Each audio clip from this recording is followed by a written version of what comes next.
Hello, people. How are you? I'm doing well, thanks. If you are able to hear me clearly, please clarify. I do have a little bit of ambient noise here in my room.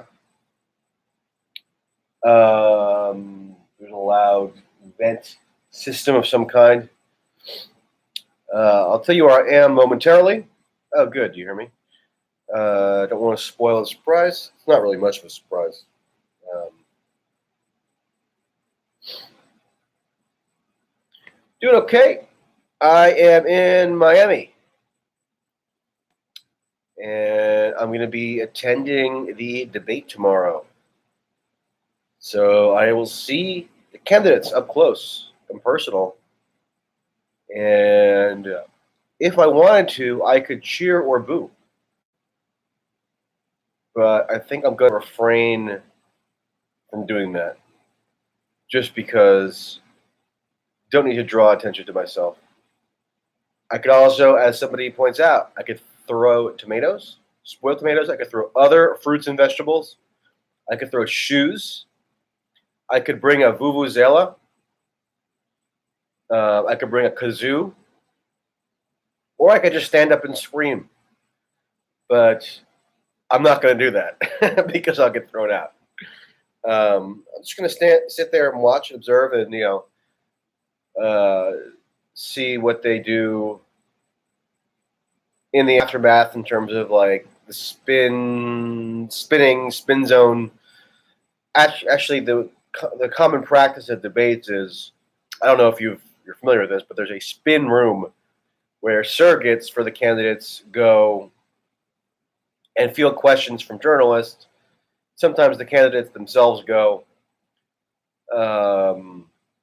And it's kind of a charade, frankly. I mean, I've seen it before, and I've actually participated in it before journalistically, where you go and you have to think of questions to ask these surrogates on behalf of their candidates. It's almost like you're engaging with a simulacrum of the candidate. So, like you're asking questions that you would pose to the candidate, him or herself, if they were available, but instead it's this random person who they've delegated to be their spokesman or woman. So it's kind of bizarre. I don't know if you watched other of my videos from this week, actually from today and the day before, but I also was in South Carolina, so I've been jet setting around a lot, an abnormal amount in the past couple of days, just by coincidence. And I spoke to 16 of the candidates. Some exchanges were more notable than others, but I put them into two articles that one of which appeared in The Spectator, one of which appeared in the New York Daily News.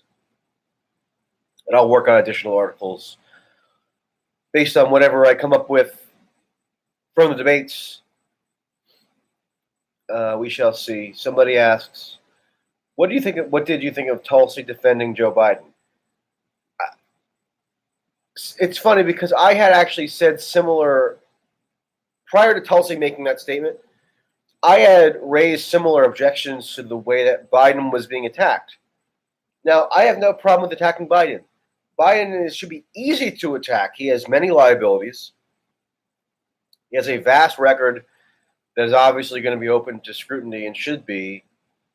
But some of the way he's being portrayed to me has this tinge of bad faith, as if he wasn't vice president for 8 years, where all his flaws were known, all his proclivities with regard to, the quote touching, the quote inappropriate contact with people, and the anecdote that he gave about his dealings in the 70s with Southern Democratic senators. That's something he'd been talking about for years, if not decades. So the way it was portrayed as this like bombshell revelation it did smack to me as somehow insincere in the way it was being conveyed. And then when I was with when I was observing the candidates and observing the media, because sometimes it's actually more illustrative to observe the media on these campaign events because they kind of act as a herd and they feed off one another and they kind of bolster one another's trivial narratives. But all the journalists wanted to ask the candidates was, will you demand that Biden apologize? Should Biden have said this? Should he retract his statement? Should he should he apologize for this, that, or the other thing? It was such a superficial exercise, and it was tedious. It again, it just rubbed me the wrong way in the sense that it seemed like it was journalists trying to foist this narrative upon us because they don't want Biden to win the nomination, and I'm not a fan of Biden. I mean, I wouldn't vote for him. His Iraq War vote alone ought to be disqualifying, but he has plenty of other serious liabilities, and so for him to be engaged with on this cheap, soundbitey level rubs me the wrong way, and I think and I think you have to be aware of the biases that the media are evincing because it's important in terms of understanding how the popular narratives are being constructed. So yeah, they don't want Biden to win for the most part. They want somebody younger, they want somebody more interesting. They think, it's bad if an older white male gets nominated to head the party that is the coalition of the racially diverse segments of the population. And that leads to certain modes of coverage that I think can be problematic, to use the cliched characterization. So I think that's kind of what Tulsi was getting at, um, where she's objecting to the superficiality of the discussion. Um, I mean, I agree with her in particular about the stuff where Biden's supposed to be some kind of sex pest, or he's creepy in that way. I just don't really buy it. I think that there were some of the main examples that people were screaming about that were supposed to be demonstrative of Biden being a creep. The women themselves who were in those photos and those videos came out and said, I didn't perceive it to be creepy. I actually appreciated it. So what, you're going to deny their experience and tell them that actually, yeah, he was being creepy to you and you should be creeped out? I just think it's a very stupid and shallow way to attack Biden. And I think that's what she was pointing out in her statement more so than defending Biden, because she obviously has serious objections to other aspects of Biden's political agenda. So, are you going to BK to see Jimmy D? I saw that he's going to be in Brooklyn in August. I don't know if that's what you're referring to, but yeah, I put that on my schedule, and I'll probably go. Maybe I'll participate in the show of some kind. I actually was planning on talking to Jimmy about that. So yeah, I'll probably most likely I'll be there. Who did you vote for in 2016? I voted for Jill Stein. Somebody says. I abstained from voting in the general election, and I laid out my rationale pretty extensively as to why I did that. So I didn't vote in the general election, but it wasn't like out of apathy. It was out of conscious, deliberate abstention, which I think is a viable course of action depending on the circumstances. In the primaries, I voted for Bernie. Who are you rooting for out of most of the candidates? I'm not rooting per se for any candidate. I mean, I don't. I have a rooting interest insofar as I'm a citizen and I have a stake in the electoral process in the country that I live in. But I try to separate that from at least trying to somewhat impartially just kind of analyze what's before me in the debates. Obviously, people know my basic view on Tulsi. That's not a any kind of secret. So I am rooting for her in the sense that I would like to see her be able to articulate the points that I think are important that she emphasizes in a way that is cogent, in a way that gets the message across effectively. Did you hear about the Mueller report play? Yeah, I did hear about that, and I tweeted a screen grab from it.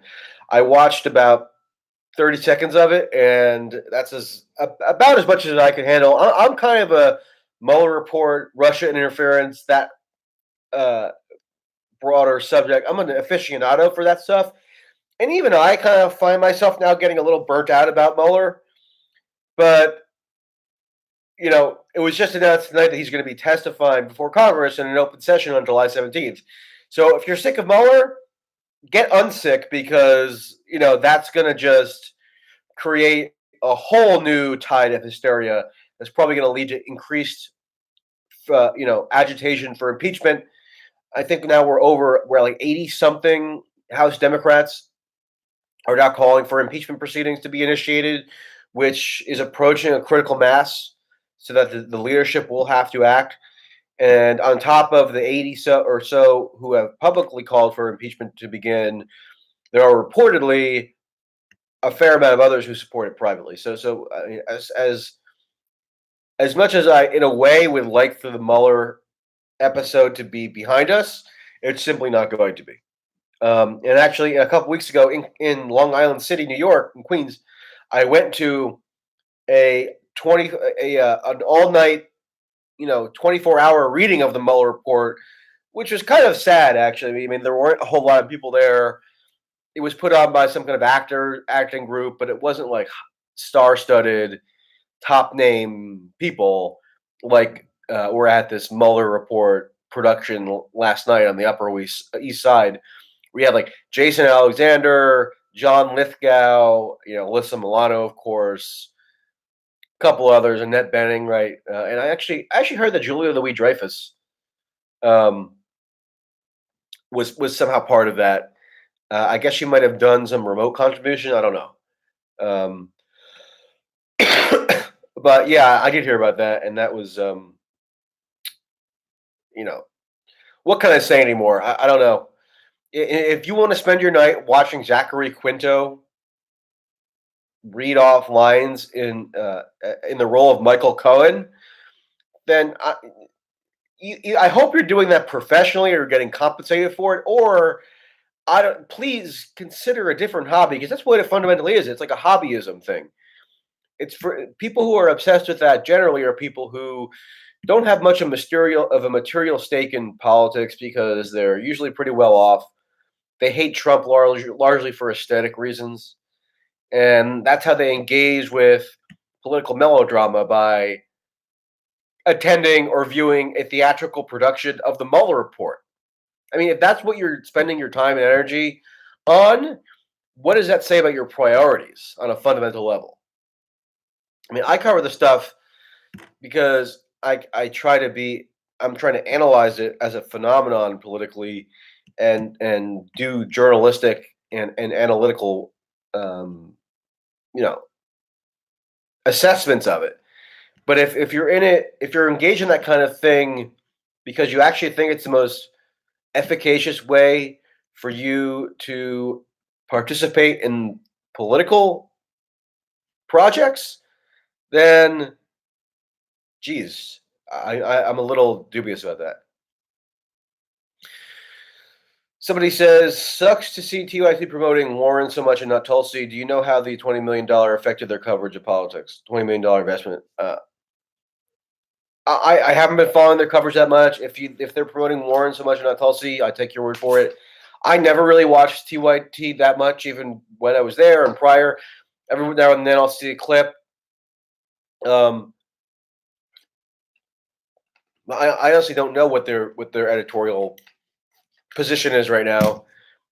When I was at TYT, I was in kind of a standalone section of it. So I did my own thing that was separate and apart from the main show, which people generally regard as TYT. TYT was actually a network, so it had all different kinds of subsets within it, and I occupied one of those. So I didn't have much to do with the show, the YouTube show that people tend to regard as TYT, who's actually a bigger organization than that. In terms of the investment, I mean, I was there when that happened. I didn't perceive any changes in terms of what was being covered politically. Nothing was dictated to me as in terms of what I had to do that in relation to the investment. So I have nothing. Nothing was at least communicated to me, or nothing I observed reflected any kind of distortive impact as a result of that investment. But maybe there's stuff that I wasn't privy to. I don't know.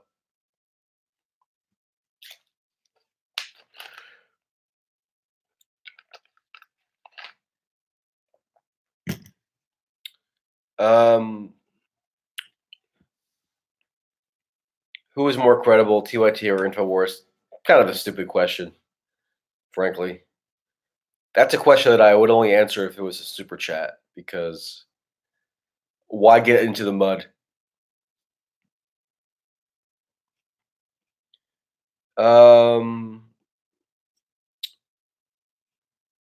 So I don't know if you happen to see some of the videos that I put up today from my from South Carolina. One of them was a 10-minute or so interview / exchange I had with a presidential candidate. His name is Tim Ryan. He's not that well known, but he's going to be in the debates. I mean, he's going to be on the stage tomorrow night. And one thing I got him to proclaim, essentially, is that he thinks that the United States should enter a new Cold War with Russia. I mean, he used that term.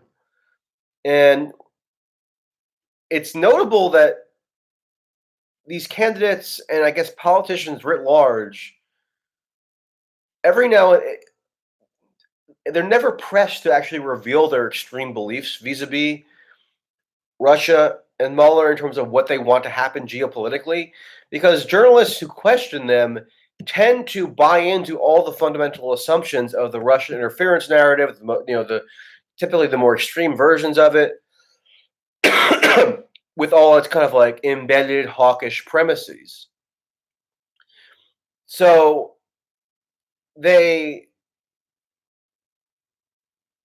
candidates are asked about that issue, they tend to be asked stuff that kind of reinforces the notion of Russia being this kind of meddling, interfering adversary. So if somebody like of my disposition engages with these candidates, who's obviously more skeptical on a fundamental level of the Russia story, it tends to elicit some actually illuminating admissions from these politicians, because they're usually not even challenged on any of the core assumptions.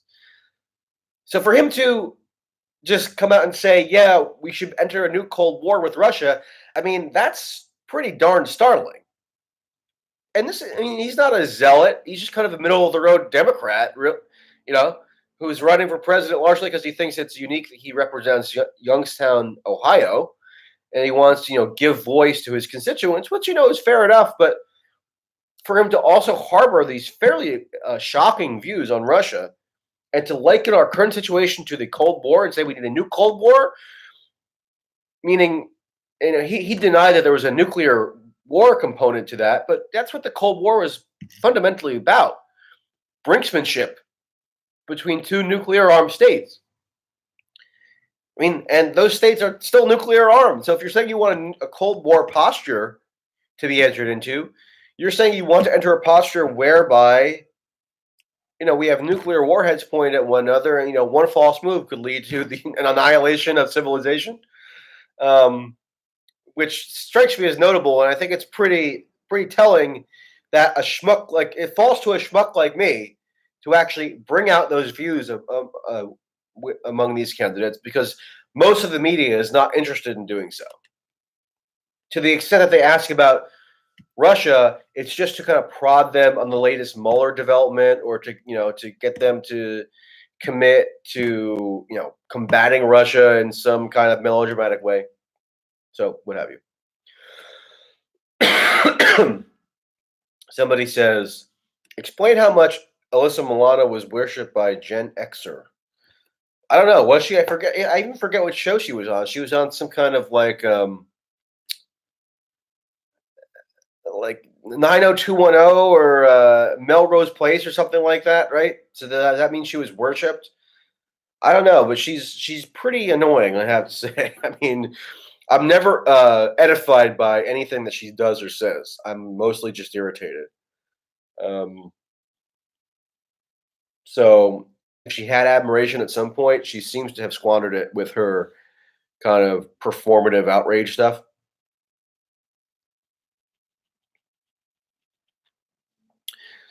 Gravel won't go on Tucker. Somebody says. I disagree. Thoughts? I don't know why he wouldn't go. I guess I kind of know why he wouldn't go on. I think he basically has delegated all his campaign tasks to the teens who are running the campaign, and I think the teens, given the political environment that they kind of marinate in, would be disinclined to recommend that Ravel go on Tucker because they think that it's kind of like acquiescing to fascism or something like that. So I would attribute that decision on Gravel's part to the kids who are running the campaign more than to Gravel himself. I think Gravel himself probably would be fine with going on. I don't think he. I think he would talk to almost anybody. I think it would be funny and illuminating and probably wise for Gravel to go on Tucker, especially if he wants to raise money in order to get on the debate stage for the next debate in July. You probably get some contributors. So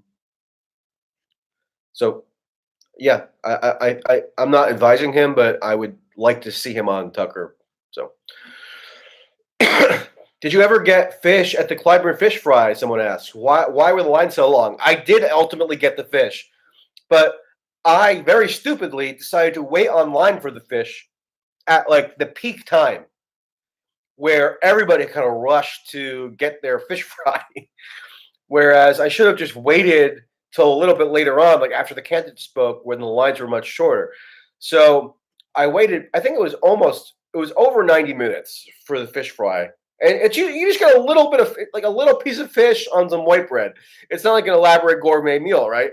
But I felt like it was part of the experience to get the fish fry. So I was standing there waiting. Like they couldn't bring it out soon enough. They couldn't. I mean, they would bring out like one pan of fish every 20 minutes. It seemed like, and people were standing there and wondering like, what the hell is going on? I heard people saying, "Oh, this is the last fish fry I'll ever come to." Blah blah blah. I mean, it really was not run well in terms of getting out the requisite amount of food at the time when people were actually seeking out the food. But later on, I did, after the candidate spoke and stuff had died down, there was like other little stations of fish fry where was able to wait and got some fish. It's like a fish sandwich type thing. And it was really good. I mean, fried fish, I mean, it's hard to go wrong with that. But people were into the fish fry.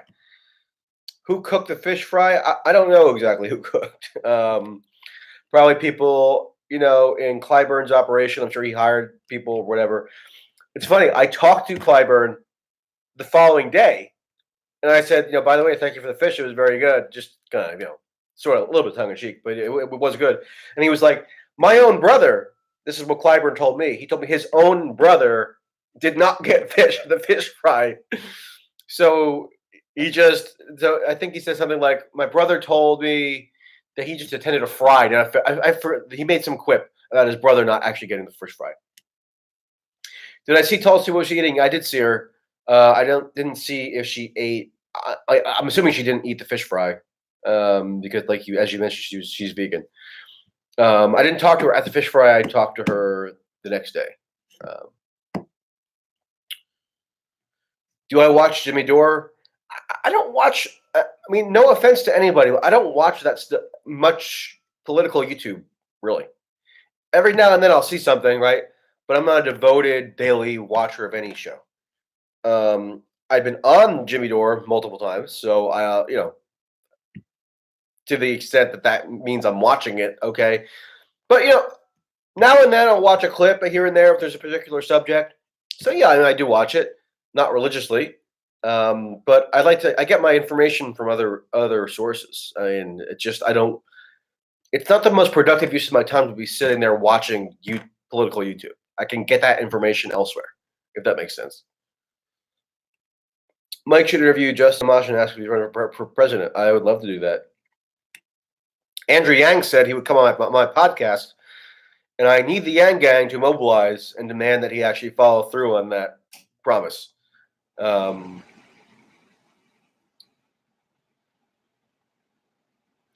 When is your next article coming out? Someone asked. In which outlet enjoyed your Tulsi piece in the Wall Street Journal? I had 2 articles come out yesterday. One was in the New York Daily News. One was in the Spectator. I linked to them both in the description box in the one of the videos on my channel from earlier today and yesterday. So go to yesterday's video. Which, hold on, let me just pull it up here because I'm blanking on what the name of the videos were. So go to the video called "Can Bernie Win the Black Vote?" from around 24 hours ago, and both of the articles are linked there. And then I'm going to write another one for based on what I observed from these debates. Got any more interesting interviews coming up? Always got interviews coming up for the podcast. I'm going to try to do an interview while I'm here in Miami that I'll put out in a podcast form, a long form type interview. Hopefully I'll have that out tomorrow, Thursday, or Friday, somewhere in that range. But I try to put out at least one podcast a week, in addition to the videos and chats and stuff I do. But I'm only one man. And I also have, at least one article a week. Apparently there's a new guy running. It's 25 now. Yeah. Joe Sestak on Sunday announced that he is running for president, which was a little bit out of left field. I mean, Joe Sestak is somebody who I've known for a long time, not personally, but I've known of him. He was elected in the wave year in 2006 as a Democrat in Pennsylvania to the House, when the Democrats really made an extra effort to recruit military people to run. And Sestak won in a district that had been dominated by Republicans for a long time. So he was a pretty, prominent national figure for a while. And he then primaried Arlen Specter in 2010 after Arlen Specter switched his party registration from Republican to Democrat in 2009. I don't know if people remember this, but Arlen Specter was a longtime Republican senator from Pennsylvania. And he switched his party registration in 2009, which gave Democrats 60 votes in the Senate, which is almost not unprecedented, but it's very unusual that one party will have a filibuster-proof majority in the Senate. And Arlen Specter switched that year, and it turned out that Democrats only had the 60 votes for a relatively short period of time because Ted Kennedy died, and then Scott Brown won a special election in Massachusetts as a Republican. But anyway, Specter was supported by Obama and Biden to run for re-election as a Democrat in 2010, but Sestak primaried him and won the primary, won the Democratic primary because, understandably, Democrats in Pennsylvania didn't really want a former Republican who had a conversion at age 79 or something, and decided to run as a Democrat just because it was expedient. But Sestak lost in the general election to Pat Toomey, who because it was a Republican wave year and Republicans, had historic victories across the board in 2010. And Sestak lost. And then, he kind of went in the nonprofit sector. He had been in the Navy for years as a commander or admiral, I think. And then he ran again in 2016 as a rematch, but he lost in the primaries to a woman named Katie McGinty, who ultimately lost to me. Anyway, blah, blah, blah. You see how kind of in the weeds I am about this stuff. It doesn't really matter. But he's now running for president, and it's just like I watched his announcement video. It's just like him sitting in a room talking about his military experience. It's just like, okay, I mean, what can he really contribute at this point? I imagine not all that much, although, he has just as much of a right to run as anybody. So, but yeah, we are now technically 25. And when I was in South Carolina, I even talked to some of the minor candidates like Wayne Messam, who's the mayor of Miramar, Florida, which you may be interested to know has a larger population than South Bend, Indiana. And yet Wayne Messam, nobody's even really heard of. But I asked him to come on my podcast, and he said he would consider it. I doubt he'll actually do it. Why don't you interview Chris Hedges? I've spoken to Chris Hedges before. Maybe I'll reach out to him again. Good suggestion. Somebody compliments one of my physical characteristics. Thanks a lot. Will Tulsi end droning or just regime change wars? I think I've asked her about. I asked her about that on my podcast that I did with her. I don't think she's on principle opposed to drones in all circumstances. I don't think you'll find any candidate running on either side who's opposed to it in any circumstances, including Bernie, including Warren, even including like a Ron Paul. They're not going to rule it out under any circumstances. I think she wants the role of the U.S. to be more narrowly circumscribed, which is why she focuses more on the regime change element. And to the extent that the U.S. is doing counterterrorism, she wants to focus on combating the reasons why the radical ideology that is adopted by many in ISIS and Al Qaeda and stuff. She wants to cut off the root of that, which means don't fund Sahafi. Don't enable Saudi Arabia to export Wahhabi Islam. And don't fund quote unquote rebels who turned out to be extremists who subjugate women and minorities, and then complain about terrorism. So she's trying to change the paradigm through which these things are discussed. But has she ruled out all drone usage? No, not to my knowledge. I think actually she should be a little more forthcoming about that, and maybe I'll ask her more about that in greater depth. What do you think of Bernie's forgiveness plan? I haven't studied the details of it. Obviously, I heard about it.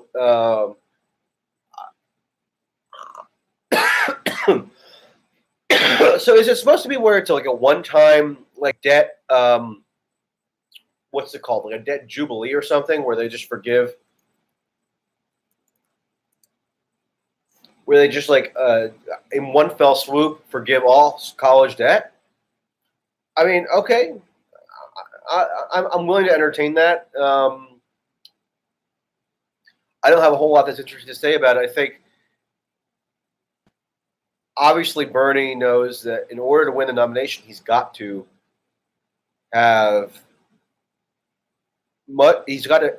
boost turnout among younger demographics. And how better to boost turnout among younger demographics than to tell them that your debt's going to be forgiven? I mean, that's a pretty big incentive to come out. So I think politically it's pretty wise.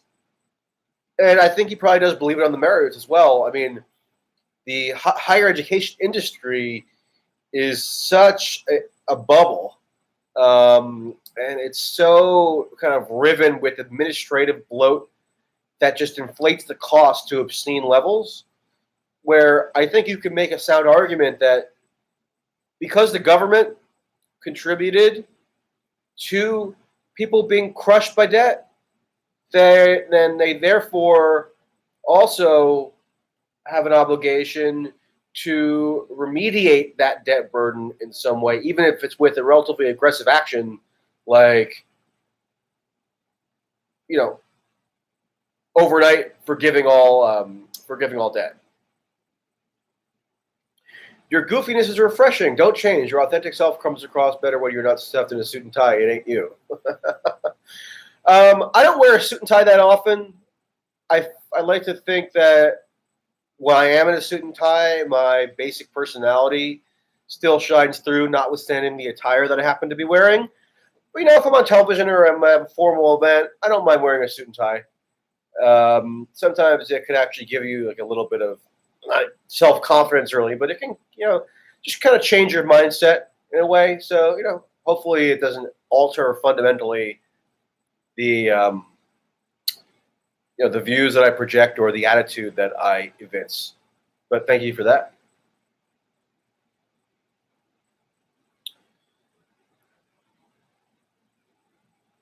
Somebody says, Democratic presidential candidate number 25, the DNC must want to field 100 candidates.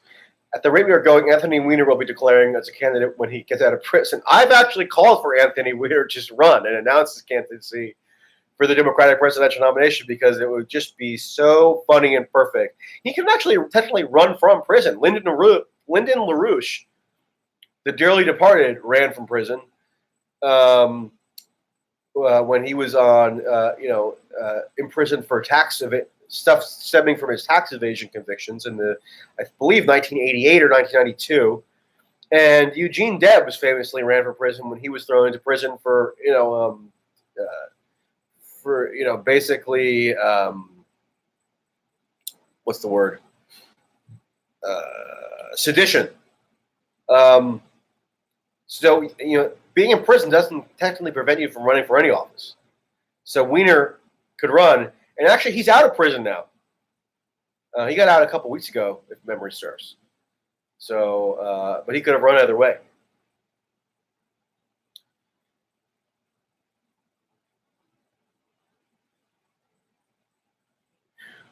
What do you think of Ben Shapiro wanting the Iran war? I mean, I thought his comments were so glib and insulting, where he's saying that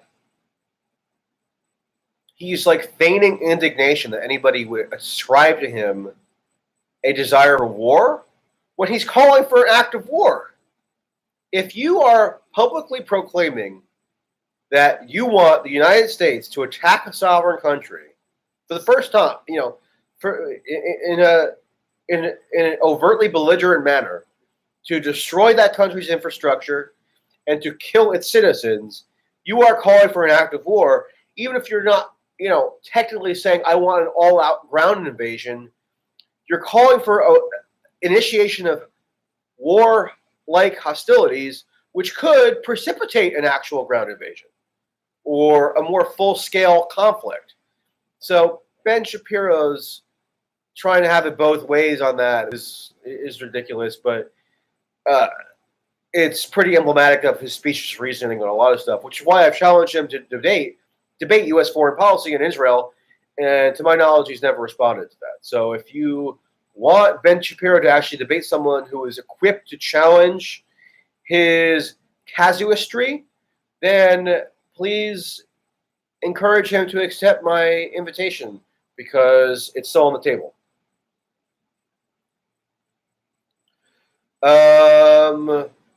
Somebody asks, when are we going to get a good book on Russiagate from you or Mate?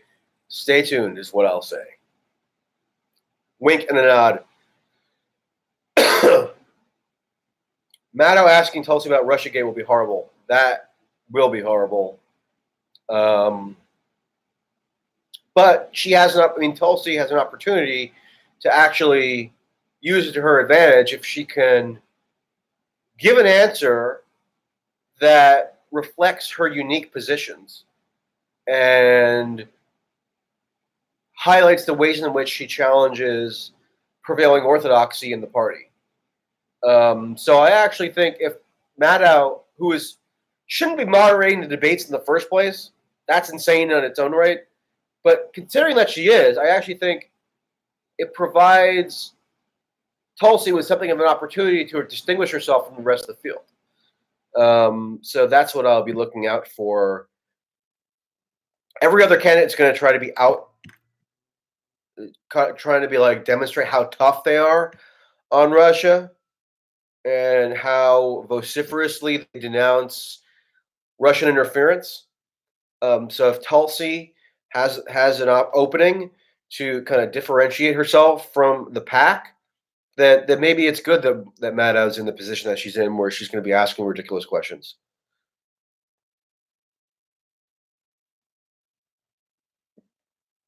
Let's see. Would you have Carter Page on your podcast? I notice he engages your tweets. I didn't know that actually that he engaged my tweets.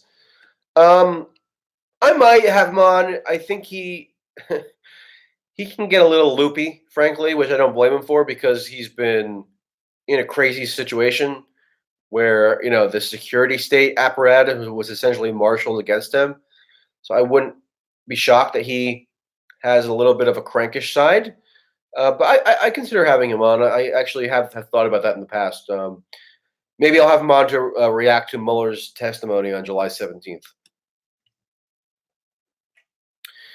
Do you agree with me that so many Dems are running for the purpose of requiring a second vote at the DNC so the Super Ds can save the rich from Bernie? I don't think that I don't think there's a conscious strategy behind it in the way that you imply, or the way that you actually outright suggest. I don't think these candidates have all met with each other, in a smoke-filled room and said, "Yeah, in order to stop Bernie, we all got to run." I just think there are unique circumstances with this race that have incentivized an absurd number of candidates to run, and I think they would have done so with or without Bernie. And I actually don't think that the scenario that you outline, where a second vote will be required, actually necessarily disadvantages Bernie. I guess it may, but if he has a plurality of delegates going to the convention, there's going to be a real push to say that he therefore is entitled to get the nomination. And I think there are a whole different potential scenarios there, but no, I don't think there's a conscious intent behind candidates running for the sole purpose of somehow undercutting Bernie. I think that's a little bit too conspiratorial. It's more random and disorganized than I think that explanation would lead you to believe. I think Yang will get a sizable boost in the polls after the debate. Do you agree? I don't know. He's actually he in some polls I see him at 2%, which is seems low, but it's actually better than like 60% of the field. So he's actually already doing pretty well. I don't know how much of a boost he's going to get. I don't even want to make any predictions as to who's going to benefit at the debates because it's very fluid, and there's so many candidates. It's hard to really know how to think about how any one of them will benefit from a viral moment or whatever. But I think you can only you can only gain from more people being exposed to you. So I think the candidates who stand to benefit the most are those whose name recognition is relatively low and that could break out by boosting their name recognition and becoming more familiar to the American people. Whereas somebody like Bernie or Biden, pretty universal name recognition, hard to really see how they could get a huge boost from the debates because they're already known. The main utility for these candidates from the debates is to just get exposure. And Biden and Bernie are already very exposed. So I don't think that they will probably, benefit that much. But somebody like Yang would very well could. And I spoke to Yang in South Carolina this weekend and got a fist bump from him. So if you want him to appear on the podcast, which he says that he will do, and he agreed that it would be epic, the Yang Gang needs to mobilize and demand that he follow through on his pledge.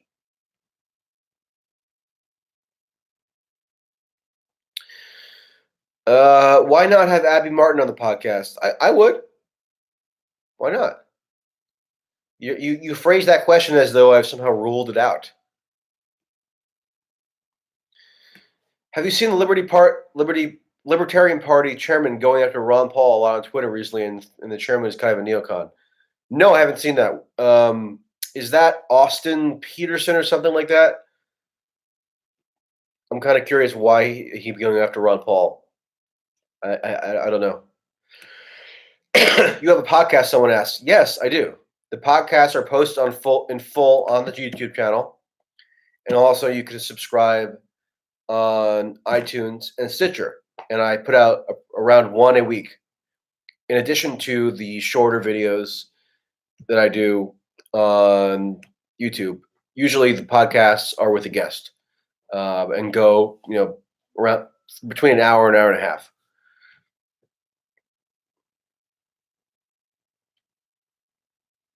I want to join the Yang Gang. Someone says, sounds cool. It was really funny when Yang was introduced at the fish fry on Friday night. Jim Clyburn, who's like, yeah, this older Southern black politician, got up and said, introduce Yang as the leader of the Yang Gang, and then the the Yang people in attendance just were chanting Andrew Yang, Andrew Yang, and he got a more boisterous reception than most of the other candidates, and it was just very amusing to observe.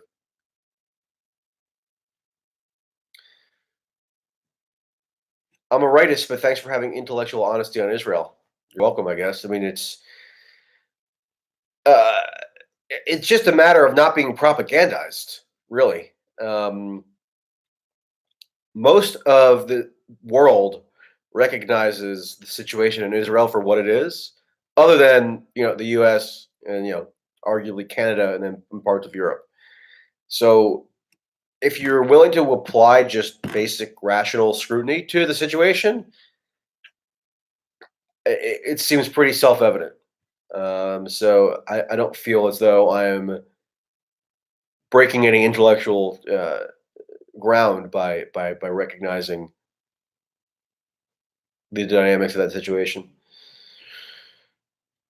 Yang is like Reddit personified. That's funny. um, I don't know. I feel like Yang is like maybe parts of Reddit personified, because whenever I look at just the main politics Reddit, it's always it's like just standard resistance stuff, and Yang is not really about that so much. So maybe he's the personification of Reddit from like 7 years ago or something. But today, Reddit just seems very normie to me. At least the kind of main politics subreddits. Our politics is garbage, someone says. Yeah. I only got into Michael Tracy about 4 months ago. Well, thank you. You can get into me anytime, if you know what I mean. Yang is the algorithm. Possibly. I think, yeah, maybe Yang isn't the personification of Reddit so much as the personification of just algorithmic machinations or something that just kind of lurk in our collective consciousness.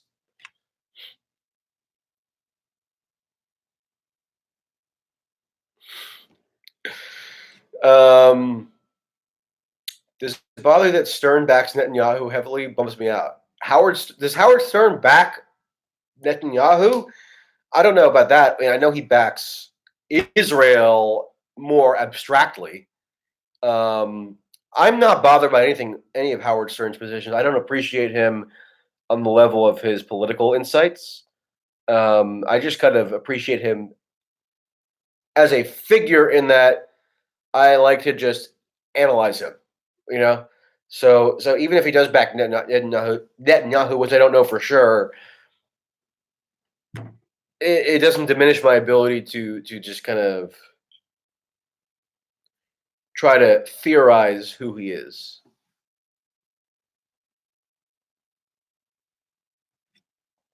Is it racist to say that Yang is like a clockwork machine? I honestly don't get the reference. I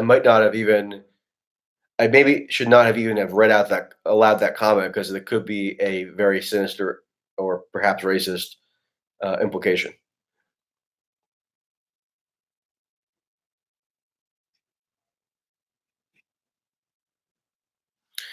I've been watching Michael since the TYT days. Thank you, I guess. You should also read stuff that I do because that's my primary identity, really, in terms of engaging in public sphere. I try to write, and that includes Twitter, I guess. That's a form of writing, but articles and log stuff. I do the videos because I know that a lot of people consume their information that way primarily, and I'm happy to do it. I actually have been able to derive value from developing something of a proficiency for doing it.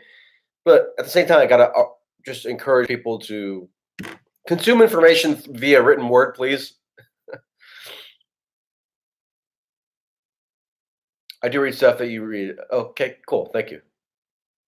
I'm just, as a general injunction, I was just saying people shouldn't solely rely on audio visual stuff to consume information about the world. I feel like it's just conducive to lazy thinking. It's why people who like have their brains blinkered by cable news um, have way too much power in society, which includes Trump, frankly. Do I read Drudge Report? Every now and then I'll check it just to see, what he's highlighting or amplifying. But usually, I'm not using it as a primary information source. If I do look at it, I'm just looking to see what his agenda is for the day. You know, and what candidates he's supporting. I actually don't know who he's supporting in terms of the Democrats in 2016, 2020. Probably hasn't settled on anybody yet. He just favors chaos generally. So he was big into Trump. He was big into Obama against Hillary in 2008. It's you can discern his preferences usually just by which outcome will create the most you know um, the most agitation or the most newsworthy sound bites and tidbits and stuff. Zero Hedge is better. I look at Zero Hedge every now and then. Yeah. On Twitter, you should tweet out links to your new articles when they're published. I do. This person says, "I follow you on Twitter, but I usually don't see those." Every time I have an article published, I promise you, I tweet it out. That's my main way to distribute them. So I don't overlook that. Maybe it just doesn't appear in your feed for whatever reason, but if you go and look at my profile, they're definitely there.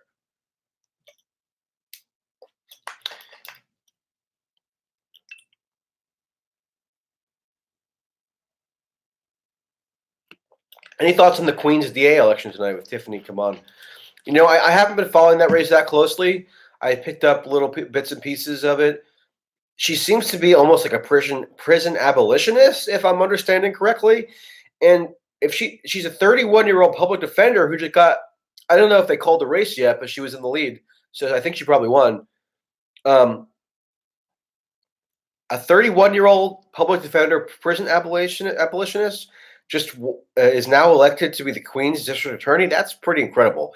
That's beyond a sea change. That's almost, in a way, a bigger deal than AOC winning the primary a year ago, because that could fundamentally upend the criminal justice system in Queens, where I just was today.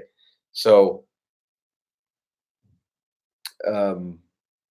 it's pretty seismic. It's also ironic because historically the political the machines, the political machines in New York City in particular, made it so that they would have multiple elections on a given year with low turnout, and that way they could get their incumbents elected safely.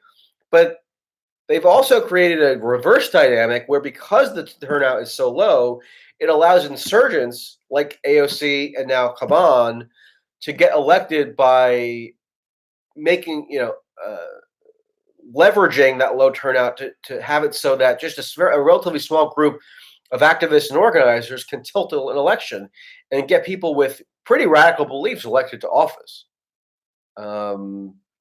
So, oh yeah, somebody says they called it for her. So yeah, I mean that's huge. will she abolish prisons overnight in Queens? Probably not.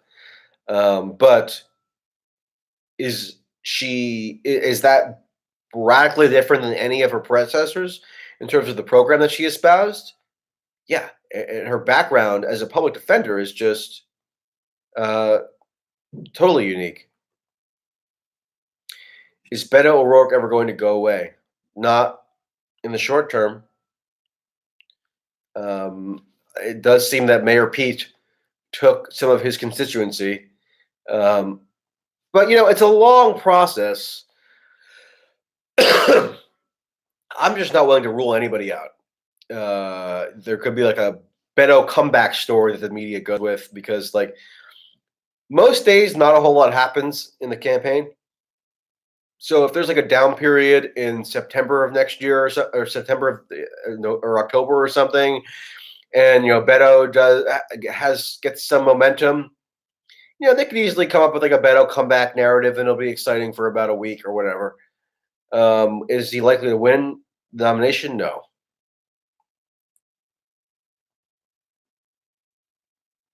Beto is a human donkey, someone says. Yeah, I spoke to Beto briefly in South Carolina on Saturday, and I mentioned this in the Daily News column, but he was one of the several candidates who told me that he does not view collusion or conspiracy to be a settled issue. Rather, he believes that in any forthcoming impeachment inquiry, which I think is almost inevitable, they should also, in addition to obstruction, continue to investigate collusion. So we're still colluding. We're still on the collusion with Russia bandwagon. That is not going away. Sorry.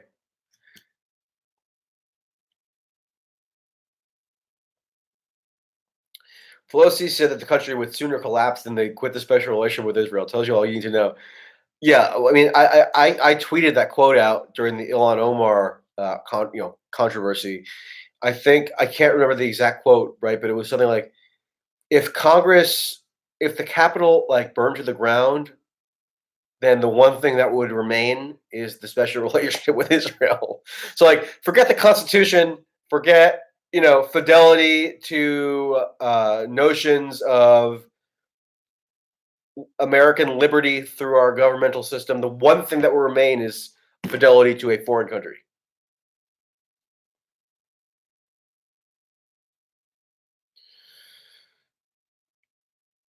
Quick, hide your kids. Creepy Joe is lurking, someone says. Funny. Democrats will start impeachment during the debates, and Bernie will not fight it.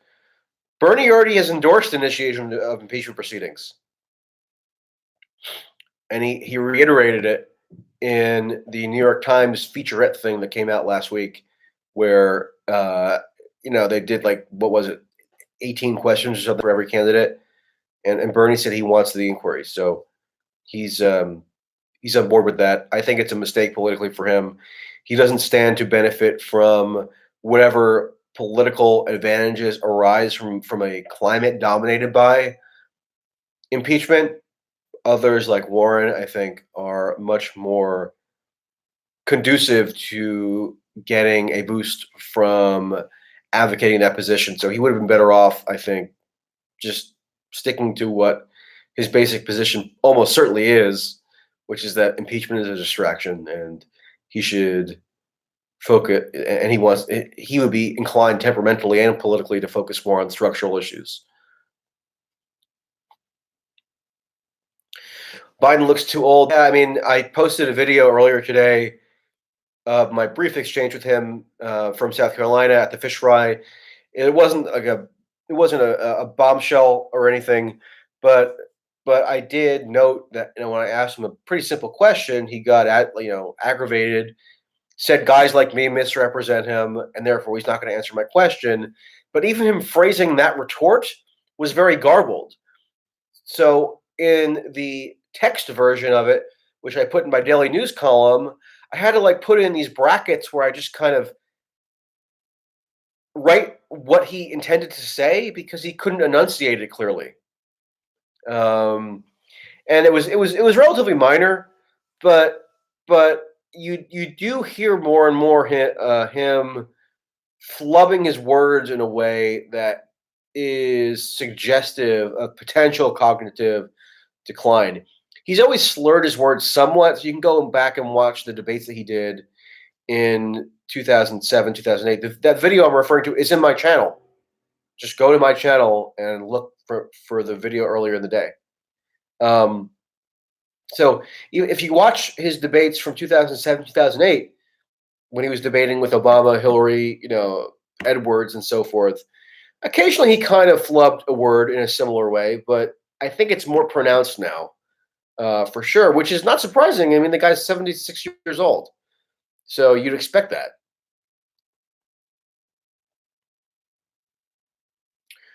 Who do I think will drop out of the race first? I doubt anybody will drop out until at least August, September at the earliest. If I'm not mistaken, Scott Walker was the first, or Rick Perry, I think, dropped out in September of 2015. Scott Walker dropped out shortly thereafter. The earliest dropout I can really remember was Tim Pawlenty dropped out after the Ames straw poll in I want to say August of 2011. So we're like a month or 2 months away from the potential dropouts. Yeah, people are saying Ojeda dropped out. Yeah, I don't view that as a legitimate dropout. He wasn't really running. Actually, Tom Vilsack and Evan Bayh technically dropped out in very early in 2007, even 2006. But whether they were formally running is kind of up for debate. Anyway, I think we're probably 2 months away. I think Gillibrand will probably drop out. I mean, I saw her. I talked to her in South Carolina. Howard Schultz didn't drop out. He's not running in a party primary, but he just said that he's going to take the summer off to rehabilitate from a back surgery and come back in the fall. But he didn't formally launch a campaign anyway. He didn't file with the FEC to formally launch a campaign. He was just like doing an exploratory type deal. But Gillibrand, she's the senator from New York, which is should be a massive platform to have to run for president. And I was at this event with her at the top of a bar in Columbia, South Carolina, and she had this tiny little crowd, wasn't generating a lot of attention or excitement, and you got to wonder at what point does it just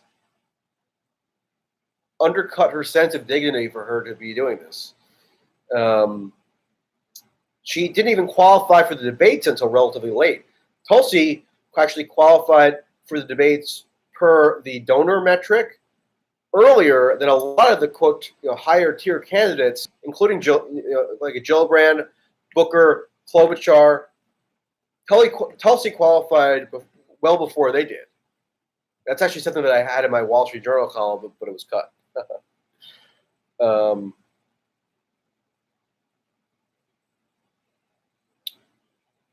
De Blasio will drop out. I don't know. I mean, it's possible that people will drop out, but I don't think. I think you got to wait a little while longer for that to be on the table.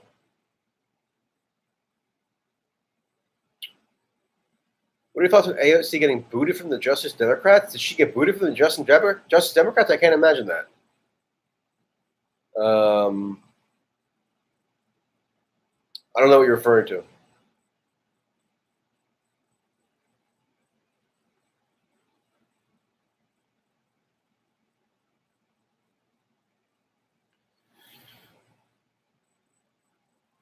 All right, everybody. Over an hour here. Gonna get to bed. Big day tomorrow. Somebody asked, will you debate me on what the best fast food burger is? Yes, I will. We will sell tickets to that debate, and I will defend the Wendy's double stack to the death. Any fast food burger is good, frankly, but I can come up with an arbitrary position on which is the best. I was actually just in Miami today, and I walked past the Five Guys, and I was tempted to go. And I'm like, I can go to a Five Guys anywhere. If I'm in Miami, why don't I get something that's somewhat unique to Miami? So I went to the, like, fast casual Argentinian place, which was all right, but ultimately Five Guys probably would have been better. All right, signing off, everybody. Stay tuned for more, and I will talk to you later.